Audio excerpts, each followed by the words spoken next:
Hello everyone, welcome back to the 5 Yard Pass where we talk all things United and football.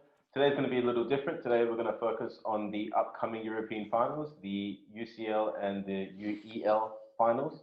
Have a bit of a chat about the United All Boys in there and a few other things as well. So how are you going, Sudi? Where are you at the moment?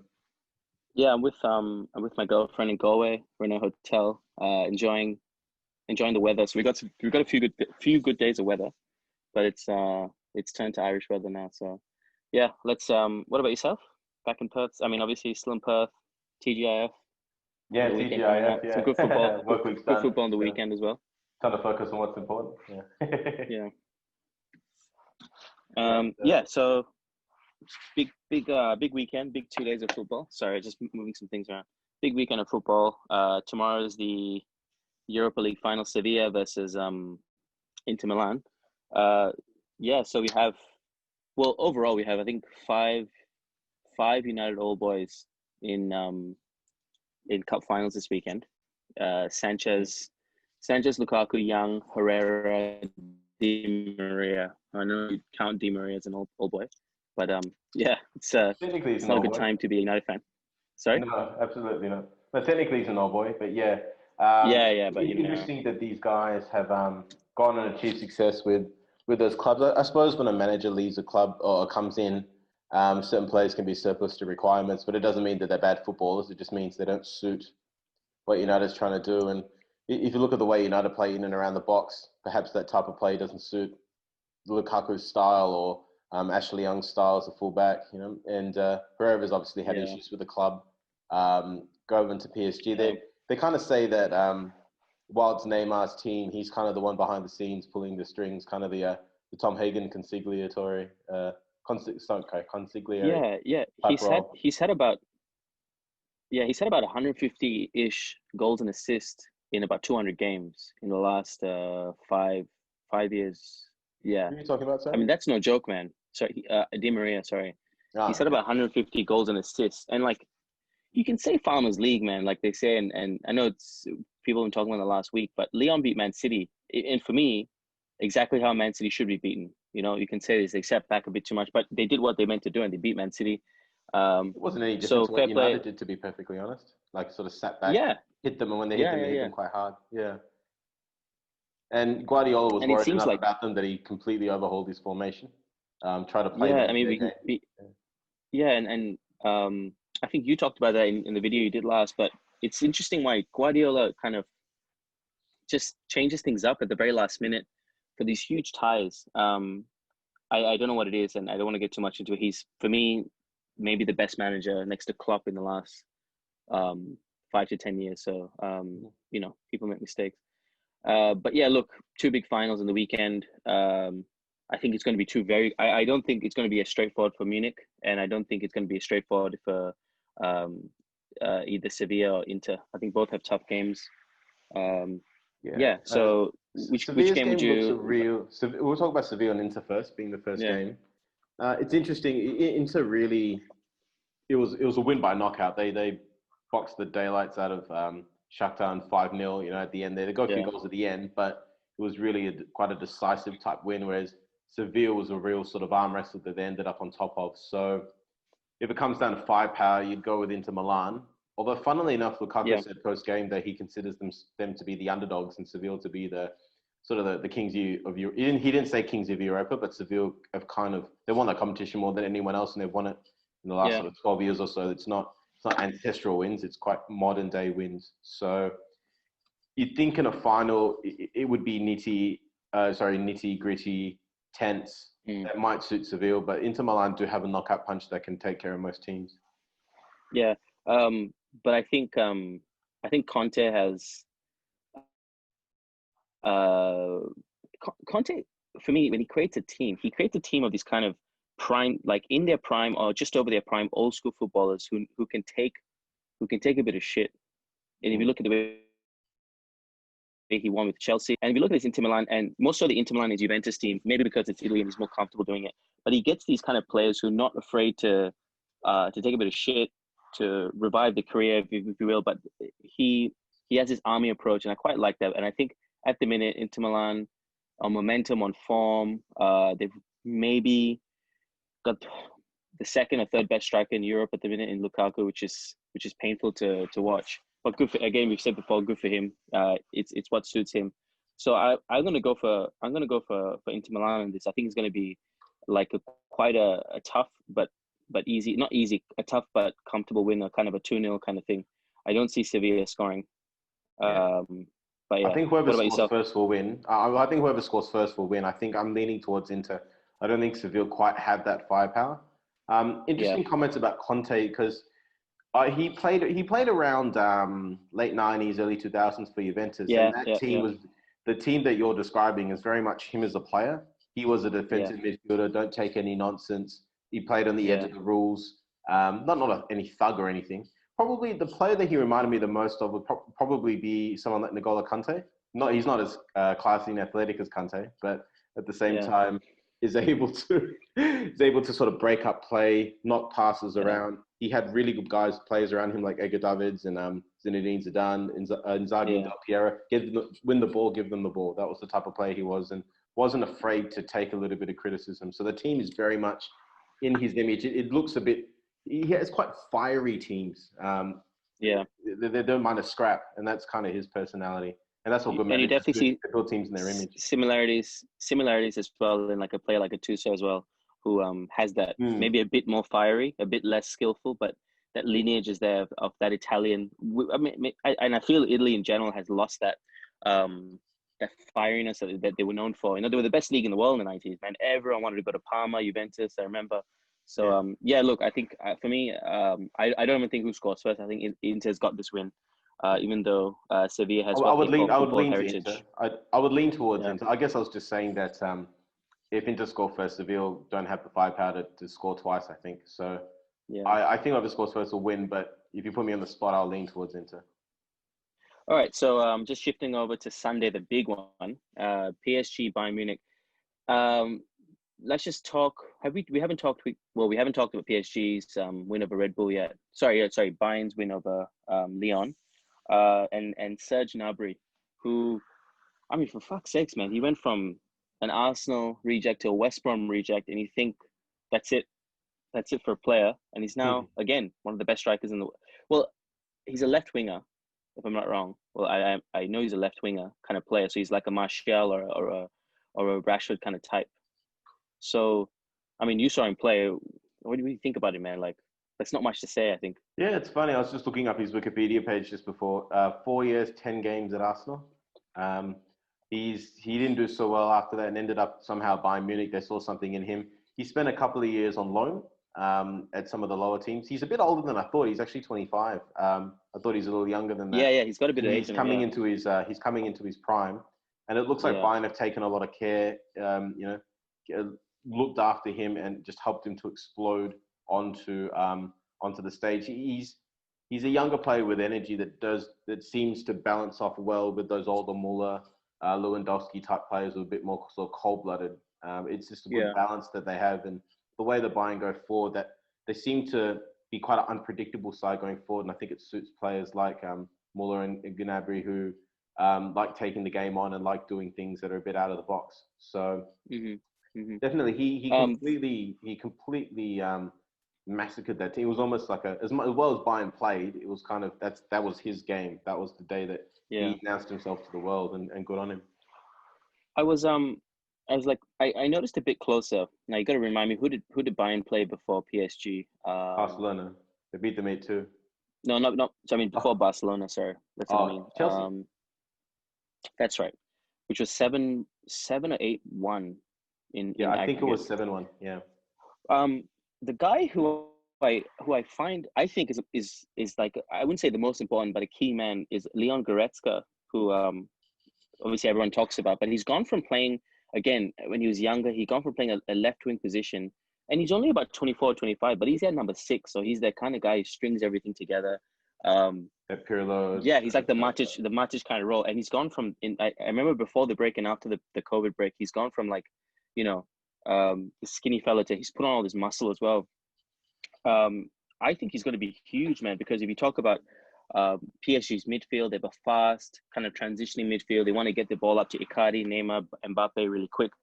Goretzka is going to be important. I think he's maybe one of the most important players in the way Bayern plays at the moment, because Hans Flick has transformed this team. I think they were sixth when he took over in late last year, and it's interesting because he's kind of sat at the feet of some of the best managers in the world. And he was with Joachim Löw through the 2014 the 2010 World Cup, when they won the 2014, when they won 7-1. Like he's been through some of the best managers, and it's going to be an interesting game. And for PSG, Mbappe, Neymar, Icardi have come into form at the perfect time. Their win against Atlanta, for me, has made them from a kind of Galacticos team to a team that has a bit of character. Yeah. And they've then got the an win identity against now. Yeah. And They played Leipzig you off almost the park. They played Leipzig off the park. Yeah.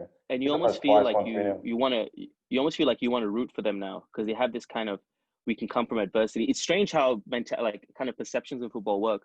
I don't know who's going to win, man. I can't put my hat on it. But for some reason, I want PSG to win. I don't know why. And I hate money in football. One funny thing, in that Lyon game, Bayern play, and it's seen as their weakness, they have quite a high defensive line. Neuer manages that from behind with his ability to run off the line and make interventions. And he's very fast, Yeah, even for 34, he's still pretty quick. Interestingly, against Lyon, Depay got through a couple of times in the first 5 minutes and just didn't quite play the situation. They had his head down. Neuer sort of advanced on him and made him do something he didn't want to do in that one-on-one situation a couple of times. If that happens again in the final, that's Icardi or Neymar or Mbappe. And with all respect to Depay, he's not quite on that level.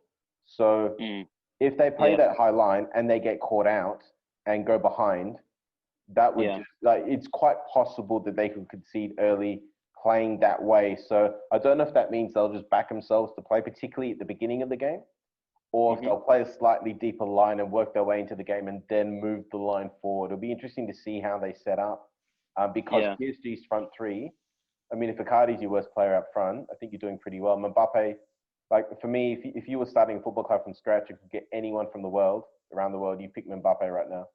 He'd be the only football club around for the next 10 years. He's that good.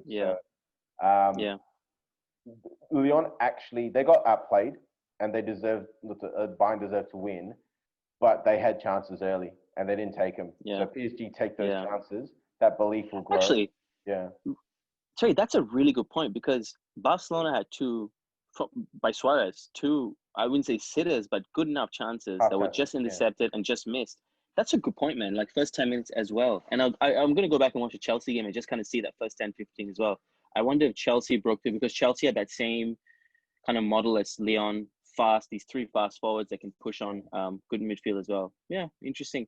But like, look, if you had to hang your hat, if I had to hang my hat, I find it hard to look past Bayern because they can control the game for long periods of time, when PSG I don't think can as well. I'll have to go, again, a very tight win, a 2-1, maybe. Look, PSG definitely have a goal in them. A 2-1 win to Bayern. Yeah, if I had to, gun to my head kind of thing. But I say that with like, maybe not. I'm pretty much the same as you. I think that this is a genuine 50-50 game. I think that whoever takes those chances will win the game. I do think that Bayern have the ability to dictate play, but PSG on the counter with those three, plus Angel Di Maria, they've got a solidity at the back. And I think Herrera's given them some solidity at the back. And they've got, Marquinhos, Thiago Silva, and those slouches. Their keeper's I think he's underrated, but I don't think he's at Neuer's level. But they do have the ability to counter and transition and take on Bayern.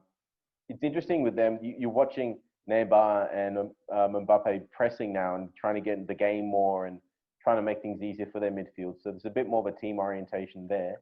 Again, I would only, like, if I had a 20 and was going to flutter on the game, I would be hesitating quite a bit. I think it's a very even final for different reasons. Bayern will control the play. Depends on who scores. Yeah. Just to point before we move on, don't forget, man, Keylor Navas, PSG's keeper, has won 3 Champions Leagues. He's won 4 Champions Leagues. Three. He sat on the bench when Casillas, when they won the Decima, he sat on the bench that game.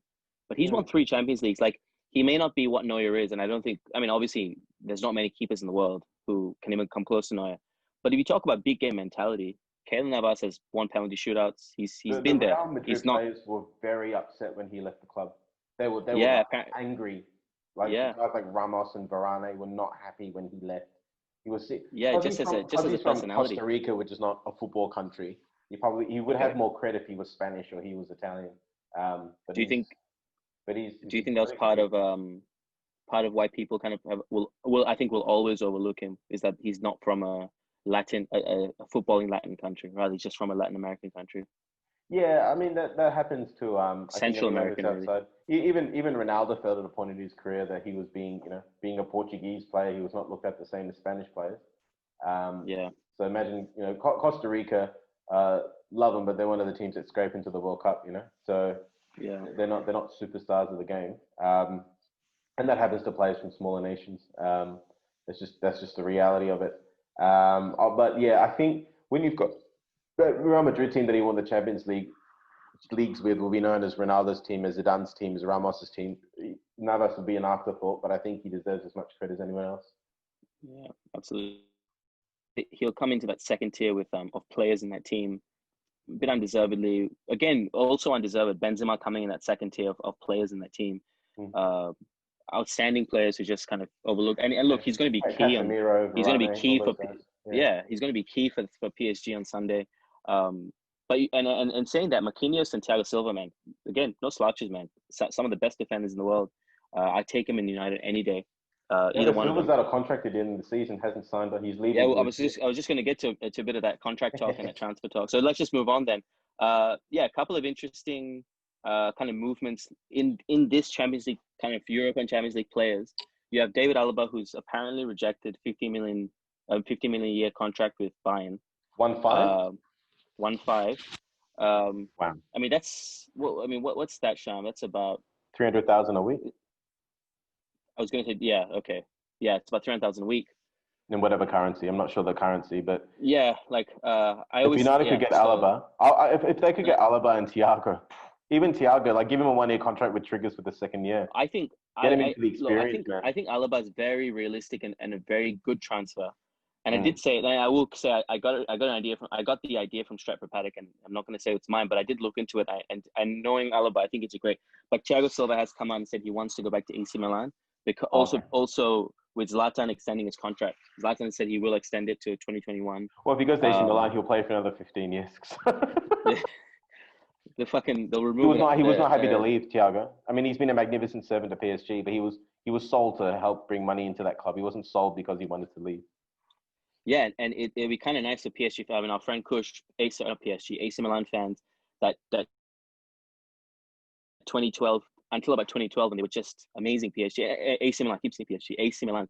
It's funny to think how far they've fallen, and not just fallen, but they've fallen off the footballing map as well. Like United have fallen off. It's not far off it's not far off a Leeds United type fall. They started higher than Leeds. They haven't fallen as far as Leeds, but the scale of the fall, they've gone from being a club that had Ballon d'Or winners to being a mid-table team. That's in modern day football. That's like getting relegated. That's a really good comparison. Yeah, I just want to talk about Leeds in a second, but another bit of transfers. Again, coming back to the Sancho transfer, I'm sick to death for talking about it. But it seems, and I think Alexis Sancho. I've seen that apparently Dortmund has allowed United now to talk to him. Now that means that the price is probably agreed on. Now they're saying there's some sort of personal terms agreement. I don't know there's much to say about it, but I just wanted to put it out there. And look, it seems like it's going to fall over the line, trickle over the line. I mean, I'm still fairly confident it will happen. But like we've said before, man, it's got to happen soon before the preseason starts. He's got to be coming in. Yeah. And United have been given a bye during the first week of the season. I think they in City have been given the first weekend off, right? So they've got a little bit longer. It's not a long time, but they'll be given a little bit extra time. Yeah, sorry. Maybe Wolves as well, but yeah, City and United definitely have it. Yeah. I know City and United did. I'm not sure about Wolves, but I know City and United both. United would have finished last, 19th, just before them, and then Wolves just before them. So yeah. Yeah. So like, I mean, there's not much to say in the Sancho. There doesn't seem to be much going on the United front for transfers. I do think, like, if they can get Alaba and Sancho, it's a good window. One thing that interests me is I do think there's a need for midfield reinforcements. with all the upheaval at Barcelona, is there ability to pick one or two of the older guard, a Busquets or a Rakitic? Rakitic would be a wonderful substitute for Pogba, who could also play in Matic's position. Rakitic should be good, he'd have to come in knowing that he's a squad player and not a first-team player. He can get whatever wage he wants, but the transfer fee would be low. You could stick a 2-year contract on him with an option that he could trigger for a third through appearances. I think getting him or maybe Sergio Busquets.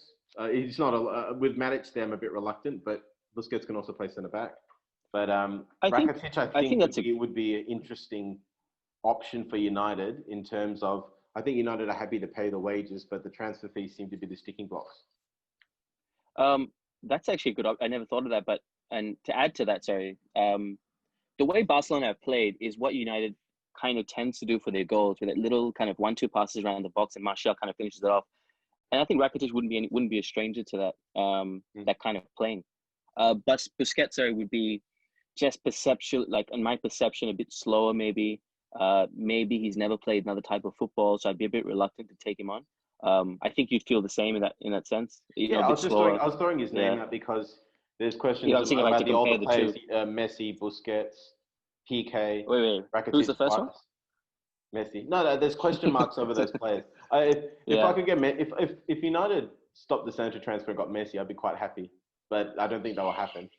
Yeah, he's one of the all-time players, and he could get Sancho next season. I'm just teasing. Like take him. There are question marks, and how many clubs right now? Like, would PSG get him? Would Real Madrid obviously are out? Bayern Munich, I think, would be out. Like, what club would go and get Messi if Messi suddenly said, "I'm out"? Like, City might, but like they're going to get rid of Aguero already. And I don't think he gets along with Aguero. They struggle with Argentina playing together. Yeah, there's something on the bench like Argentina. There's something there. Aguero as well.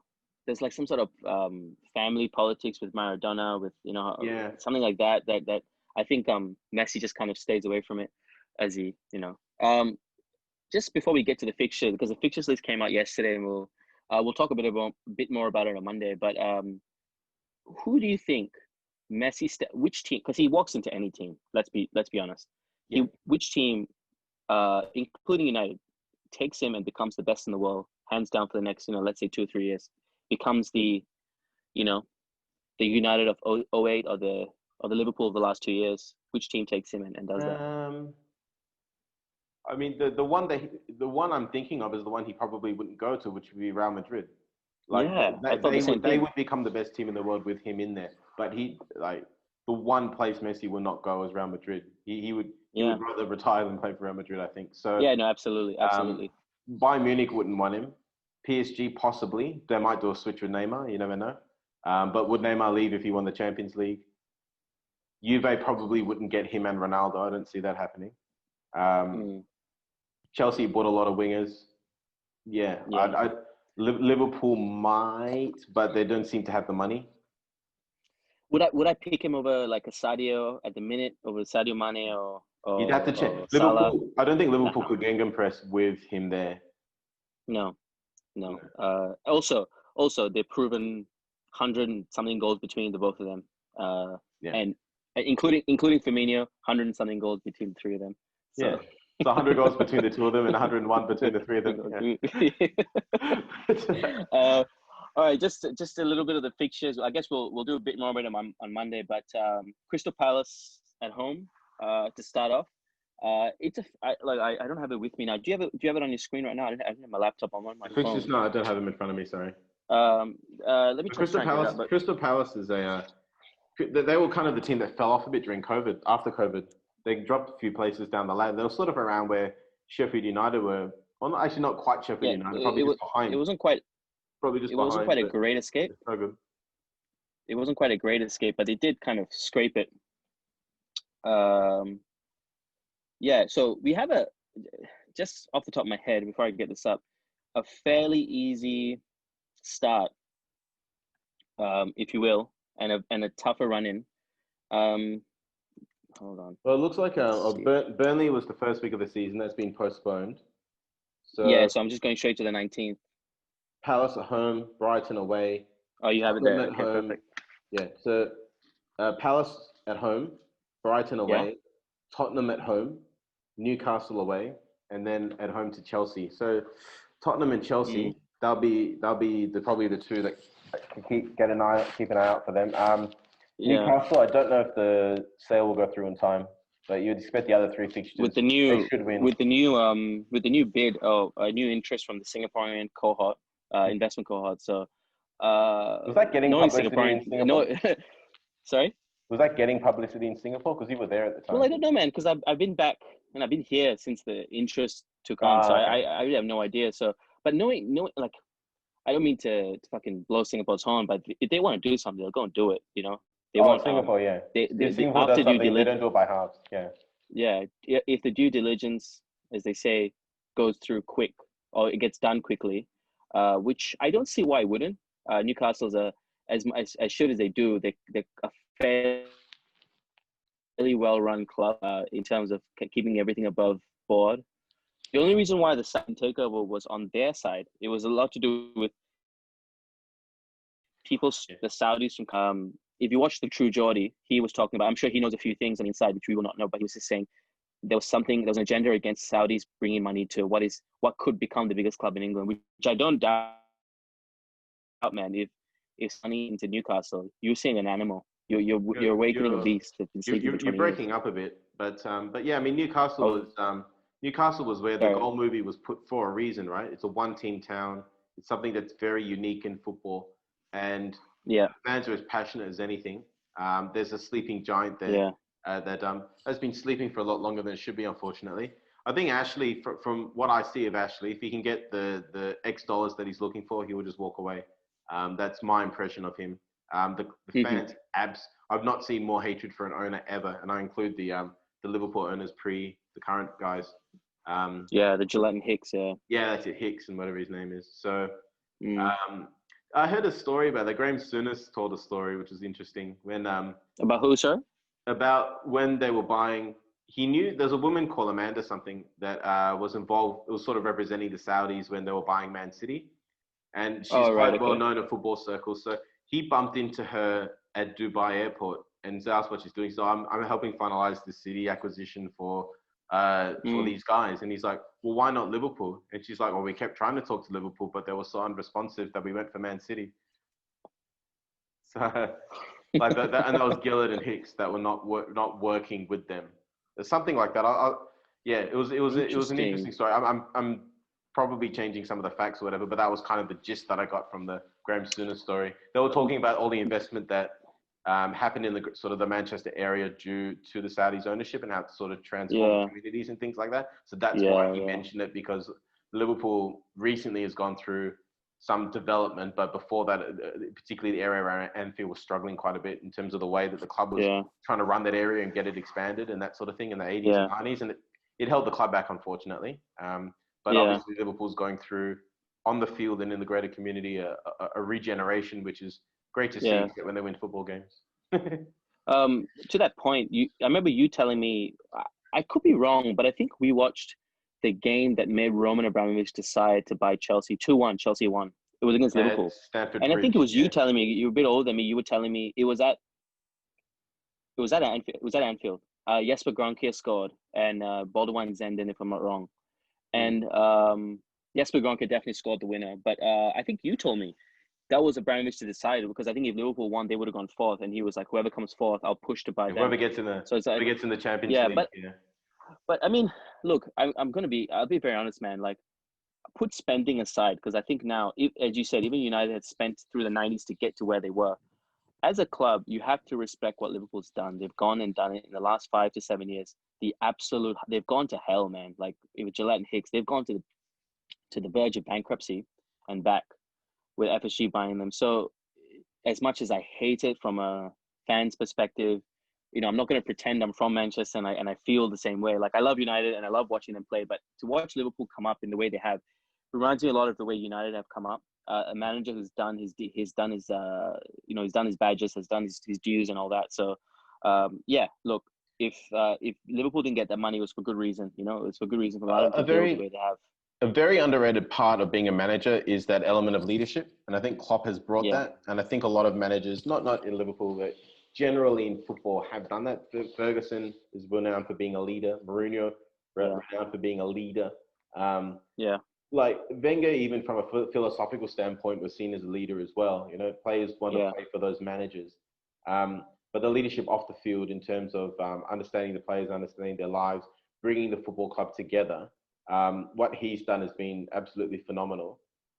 They've brought the right players in and made them better. They got the existing players and made them better. They didn't necessarily have the big money to spend, even though when they sold Coutinho, they went and bought 270 million pound players. But apart from that, they've bought players using their whatever money ball they've come up with and made those guys better. Who was it? Mane. Mane thought, yeah, be a good buy at that price. Phenomenal buy at that price now when you look at it. Same with Firmino. Robertson. Same with Oxlade-Chamberlain. They turned Henderson into on the verge of being a world-class player. And when you can make players better, it's a lot easier to make players better than going to spend 100 million on someone. To that point as well, get a bit philosophical here, but I think I heard it on Rogan. A guest of Joe Rogan was talking about players finding, like young men finding like a second father. And every man tries to go and do that. They find their father, their biological father they have. And this is, in terms of a normal kind of person. And all these kids, and I thought about this, but like all these guys and these men, they leave their homes when they're so young. And they go search for these kind of like father figures in coaches. And if you look at like every successful team, maybe bar Pep, every one of these players go like, Wenger was a father to me. Klopp is like a father to me. Ferguson's like a father to me.